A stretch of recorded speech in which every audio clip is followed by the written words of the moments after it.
Assalamualaikum warahmatullahi wabarakatuh. Perkenalkan, nama saya Dina Fajra dari jurusan Pendidikan Ekonomi dengan NIM 1805398. Pada video kali ini saya akan menjelaskan materi tentang konsep kepemimpinan dalam organisasi di mata kuliah Administrasi dan Supervisi Pendidikan.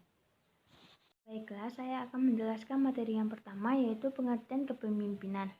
Pemimpin adalah orang yang tugasnya memimpin, sedangkan kepemimpinan adalah bakat atau sifat yang harus dimiliki seseorang pemimpin. Maka kepemimpinan adalah kekuasaan untuk memengaruhi seseorang, baik dalam mengerjakan sesuatu atau tidak mengerjakan sesuatu. Menurut beberapa ahli, Miftah Toha menjelaskan kepemimpinan adalah kegiatan untuk mempengaruhi perilaku orang lain atau seni mempengaruhi perilaku manusia, baik perseorangan maupun kelompok. Yang kedua, Hadari memandang kepemimpinan dari dua konteks, struktural dan non-struktural. Dalam konteks struktural, kepemimpinan diartikan sebagai proses pemberian motivasi agar orang-orang yang dipimpin melakukan kegiatan dan pekerjaan sesuai dengan program yang telah ditetapkan. Yang kedua, adapun dalam konteks non-struktural, kepemimpinan dapat diartikan sebagai proses mempengaruhi pikiran, perasaan, tingkah laku, dan mengarahkan semua fasilitas untuk mencapai tujuan yang telah ditetapkan bersama.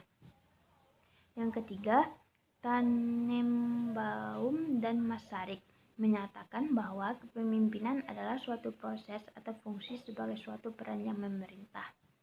Maka dari beberapa definisi yang disampaikan di atas, dapat kita pahami bahwa kepemimpinan merupakan usaha untuk memengaruhi orang dengan memberikan motivasi dan arahan agar bekerja sama dalam mencapai tujuan yang telah ditetapkan bersama.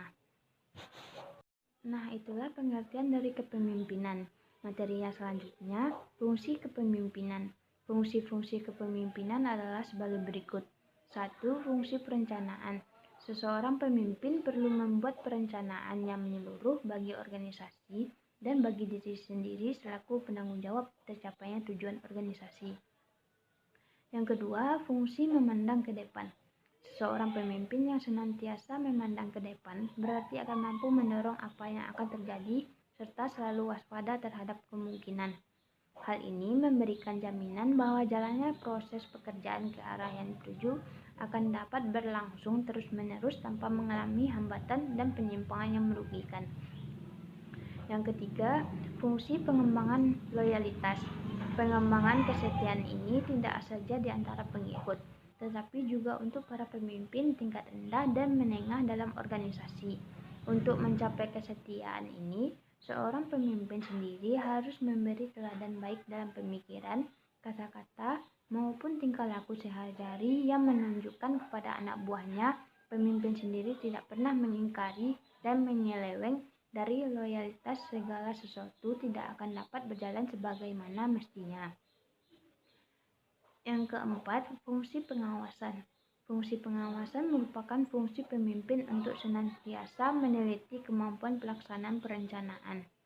Fungsi yang kelima, fungsi pengambil keputusan. Pengambilan keputusan merupakan fungsi kepemimpinan yang tidak mudah dilakukan. Oleh sebab itu, banyak pemimpin yang menunda untuk melakukan pengambilan keputusan. Bahkan, ada pemimpin yang kurang berani mengambil keputusan. 6. Fungsi memberi motivasi. Seseorang pemimpin perlu selalu bersikap penuh perhatian terhadap anak buahnya. Pemimpin harus dapat memberi semangat, membesarkan hati, mempengaruhi anak buahnya agar rajin bekerja, dan menunjukkan prestasi yang baik terhadap organisasi yang dipimpinnya. Nah, itulah fungsi-fungsi dari kepemimpinan. Materi yang selanjutnya yaitu teori-teori kepemimpinan. 1. Teori genetis atau keturunan. Inti dari teori menyatakan bahwa leaders are born and not made. Pemimpin itu dilahirkan, bukannya dibuat. Para penganut aliran teori ini mengetengahkan pendapatnya bahwa seorang pemimpin akan menjadi pemimpin karena ia telah dilahirkan dengan bakat kepemimpinan. Yang kedua, teori sosial. Jika teori pertama di atas adalah teori yang ekstrim pada satu sisi, maka teori ini pun merupakan ekstrem pada sisi lainnya. Inti aliran teori sosial ini adalah Leaders are made and not born. Pemimpin itu dibuat atau dididik, bukannya kodrati. Jadi teori ini merupakan kebalikan inti teori genetika. Yang ketiga, teori ekologis, yaitu seseorang yang akan menjadi pemimpin merupakan perpaduan antara faktor keturunan, bakat, dan lingkungan, yaitu faktor pendidikan, latihan, dan pengalaman-pengalaman yang memungkinkan bakat tersebut dapat teraktualisasi dengan baik. Itulah teori-teori kepemimpinan. Materi yang selanjutnya yaitu syarat-syarat kepemimpinan. 1. Syarat minimal, yaitu watak yang baik, inteligensi yang tinggi, kesiapan lahir dan batin. Yang kedua, syarat-syarat yang lain yang diperlukan. Sadar akan tanggung jawab, memiliki sifat-sifat kepemimpinan yang menonjol, membimbing dirinya dan bawahan dengan asas dan prinsip kepemimpinan, mengenal anak buah, dan paham mengukur dan menilai kepemimpinan. Itulah syarat-syarat dari kepemimpinan. Materi yang selanjutnya yaitu asas-asas kepemimpinan. Sebagai kata lain, asas-asas kepemimpinan adalah landasan dalam kepemimpinan yang menjadi acuan dalam menjalankan sebuah kepemimpinan. 1. Takwa kepada Tuhan Yang Maha Esa. 2. Memberi suri tauladan. 3. Ikut bergiat mengunggah semangat kebawahan. 4. Mempengaruhi dan memberi semangat. 5. Waspada. 6. Tingkah laku sederhana dan tidak boros. Yang ke-7. Loyal. 8. Sabar, efektif, dan efisien. Yang 9. Keberanian. Dan 10. Rela menerima. Materi yang selanjutnya yaitu prinsip-prinsip kepemimpinan. Prinsip-prinsip kepemimpinan menyentuh seluruh aspek diri seseorang pemimpin yang tergambar dari perilaku keseharian pemimpin. Di antaranya yaitu 1. Mahir dalam soal teknis dan taktis. 2. Introspeksi diri. 3. Percaya diri. 4. Memahami bawahan. 5. Realisasi diri. 6. Menjadi contoh yang baik. 7. Tumbuh rasa tanggung jawab pada bawahan. 8. Melatih anggota sebagai tim yang solid. 9. Membuat keputusan yang cepat dan tepat. Yang ke-10. Mengkomando bawahan. Yang ke-11. Bertanggung jawab terhadap apa yang dilakukan. Materi yang selanjutnya yaitu kepemimpinan formal dan kepemimpinan informal. Dalam setiap organisasi selalu terdapat hubungan formal dan hubungan informal. Hubungan formal melahirkan organisasi formal, dan hubungan informal melahirkan organisasi informal. Kepemimpinan formal adalah kepemimpinan yang resmi yang ada pada diangkat dalam jabatan kepemimpinan. Pola kepemimpinan tersebut terlihat pada berbagai ketentuan yang mengatur hierarki dalam suatu organisasi. Kepemimpinan formal tidak secara otomatis merupakan jaminan akan diterima menjadi kepemimpinan yang sebenarnya oleh bawahan.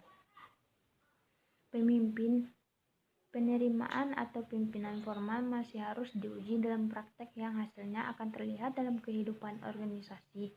Apakah kepemimpinan formal tersebut sekaligus menjadi kepemimpinan nyata? Kepemimpinan formal sering disebut dengan istilah handship. Kepemimpinan formal tidak didasarkan pada pengangkatan. Jenis kepemimpinan ini tidak terlihat pada struktur organisasi. Efektivitas kepemimpinan informal terlihat pada pengakuan nyata dan penerimaan dalam praktek atas kepemimpinan seseorang. Perbedaan antara pemimpin dengan non-pemimpin. 1. Pemimpin memberikan inspirasi kepada bawahan, menyelesaikan pekerjaan dan pengembangan bawahan, memberikan contoh kepada bawahan bagaimana melakukan pekerjaan, memberi kewajiban-kewajiban, dan memperbaiki segala kesalahan atau kekeliruan. Yang kedua, non-pemimpin memberikan dorongan kepada bawahan, menyelesaikan pekerjaan dan mengorbankan bawahan, menanamkan perasaan takut pada bawahan dan memberikan ancaman, melimpahkan kewajiban kepada orang lain, dan yang terakhir, melimpahkan kesalahan kepada orang lain dengan apabila terdapat kekeliruan atau penyimpangan-penyimpangan. Baiklah, sekian materi yang dapat saya sampaikan. Wassalamualaikum warahmatullahi wabarakatuh.